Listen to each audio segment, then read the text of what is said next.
I'm gonna have to excuse the mess everywhere because it was meal prep day, and it's also fall soap pouring week. The last 2 weeks have been, and it was also, I realized I didn't have enough tallow to get through my fall pouring of everything. And so I had to go pick up 100 pounds of suet from my butcher. So I'm doing a little bit of everything. So I have a mess of dishes from making 8 loaves of banana bread today and cooking 15 pounds of chicken. And anyways, what I wanted to do was to go through this next cow. Each one of these bags is pretty much a cow's kidney fat. At least that's the way I've always pretty much seen it from the butcher. And I think I've gone through, I don't know, 8 bags so far, and I'm down to my last 2. But I have to, I mean, it's 2 in the morning, and I have to finish prepping this suet for the roaster. I have the first roaster going. Probably can't see it, but it's right here. And I have some in the oven just starting to render so I can rotate it, and this batch is going into the fridge to go on the next rotation. I need to get a 3rd roaster. Anyways, I want to go through these with you because I want you to see kind of how I have to break these down. We should be fine through this. We'll see if this one gives us any of the glands too. I try to take off as much. I take off as much red as possible because that gets rendered separately, so that I can render any bits and pieces that may not be totally clean. This one goes through wet renders, and then the really clean suet only goes usually through dry renders. I'll go through and do 2 to 3 renders and then look at the quality. If I do a really good clean out and get out as much other stuff as I can, the connective tissue doesn't really affect the quality. It just gets in the way. But the red bits and pieces of blood, tissue, glands, etc. do affect kind of how it smells and feels after the first couple renders. So I've learned to not grind it, not get it ground by the butcher, or not grind it myself. Just cut out all the pieces that are not perfect and do those separately. Sometimes I'll do it like every other batch, like I just put the last batch in the freezer and I'm adding that to this render. I'll go through all of it, and then I'll put this in a wet render after the first render, if that makes sense. So I try to look for texture types as I cut. Like this is one big solid piece right here, for the most part, versus like this that falls apart. This one, I want to break up the connective tissue so that when I do render it, it doesn't get stuck in little pockets. I find that I don't have to grind all the way down. If I get rendered mainly down, I still have bits and pieces that haven't. I can take an immersion blender and break up the last bit of pieces and then put it through my strainers. And it does just fine.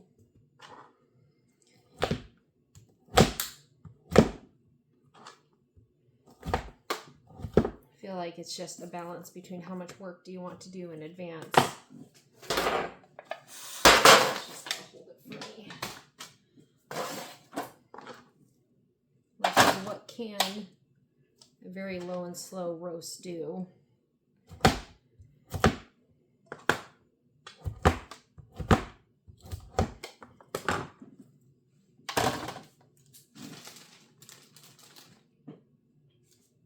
This one has some pieces on it. You'll see obviously the big connective tissue. This big piece always has some of the glands in it. Depends on how they cut it up. Sometimes they get into separate pieces because there's like one big red gland and like one or two brown glands. I can't always tell because sometimes they cut them in half on accident. I'd have to actually learn the rest of the anatomy of a cow, which I want to do. I talked to a really great local farm recently that I'm really hoping to connect to because they'll let me be there on Butcher Day, which is really important to me. I almost had one lined up to do that a while ago and they kind of just stopped responding. But being able to hypothetically go and see the cows like is super important to me. This one's coming apart really easily. So I can't see on the screen where we are, but this is all stuff that just needs to come out.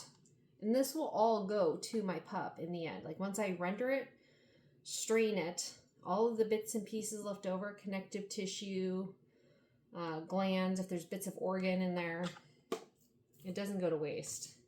My dog loves it. It's like little bits of treats. That's like Topper that I put on his food. He goes nuts for it. Really, the cats do too now also. We've only had cats for a year, so it's new to us. I had them as a kid, but not as an adult.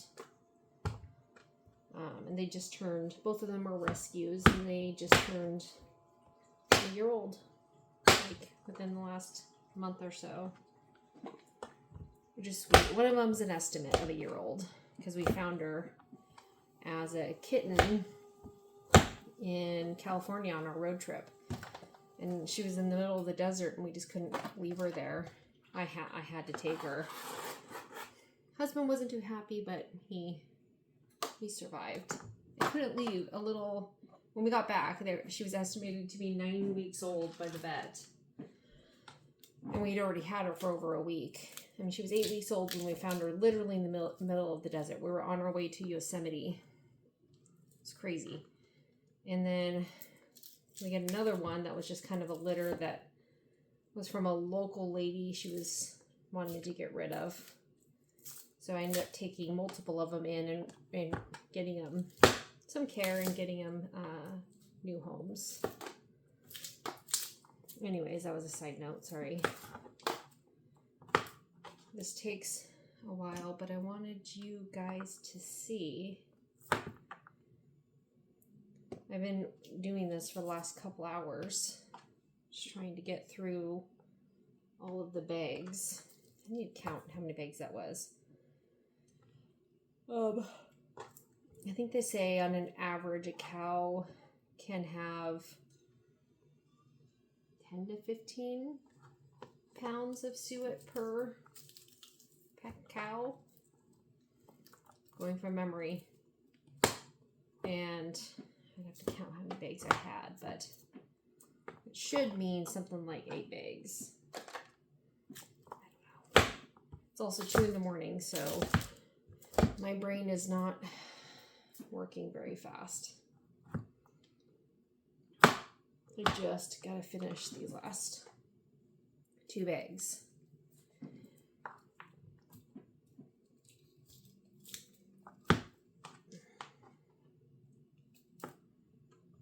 And yes, I'm here with jammies on and no makeup on and hair in a braid, not done, just washed. But that doesn't matter. It's not important. Yeah, this one's really lots of red pieces. It's fine.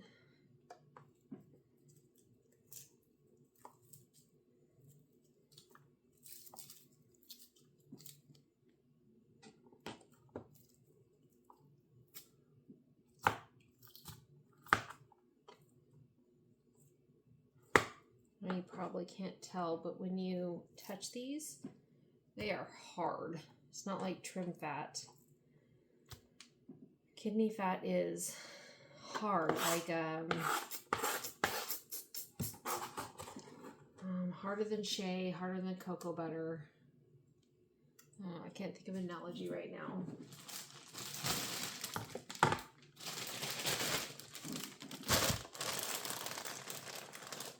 Oof, that is a dirty piece. Here's more bits and pieces. Let's see if I can salvage any for the clean render.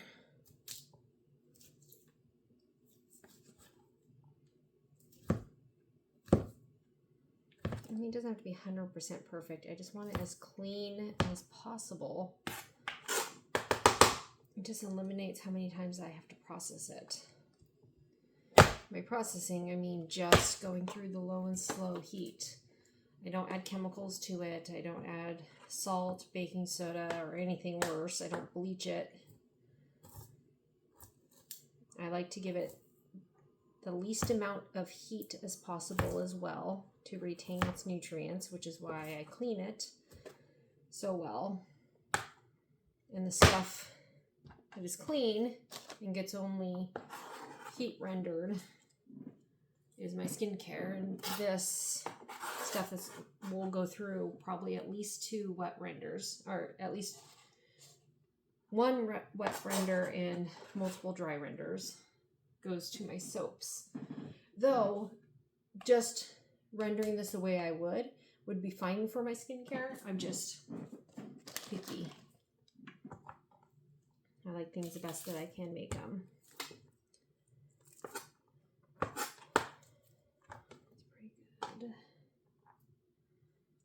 I wish you could smell this. Like, literally, there's no smell to it. I always hear people will come in my booth and be like, oh yeah, I've heard about tallow, or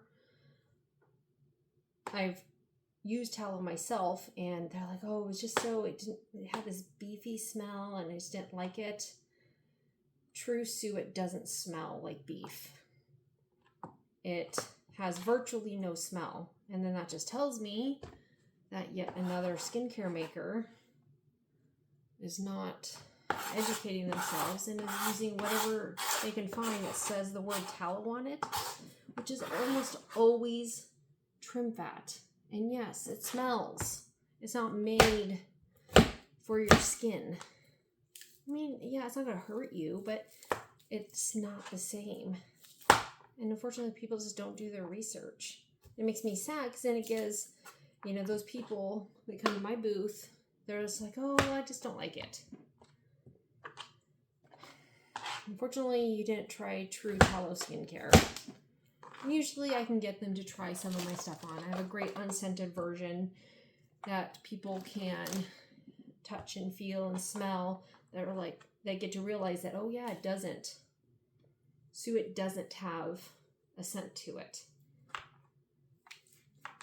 I just had multiple people this last weekend that said the same thing. I'm going to throw this whole thing in there. It's the amazing thing about true kidney fat. It doesn't smell. The actual molecular makeup of it is different than trim fat.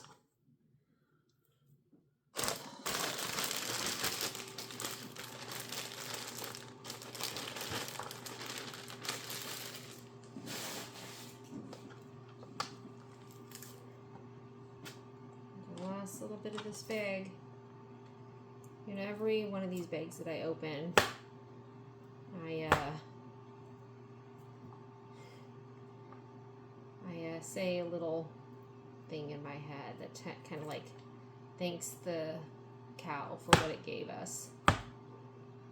That it makes something so amazing that we have access to. Such amazing natural product. I'm so thankful for what they gave us. They gave us their life, and it fed us, and it helped us. I just think it's amazing.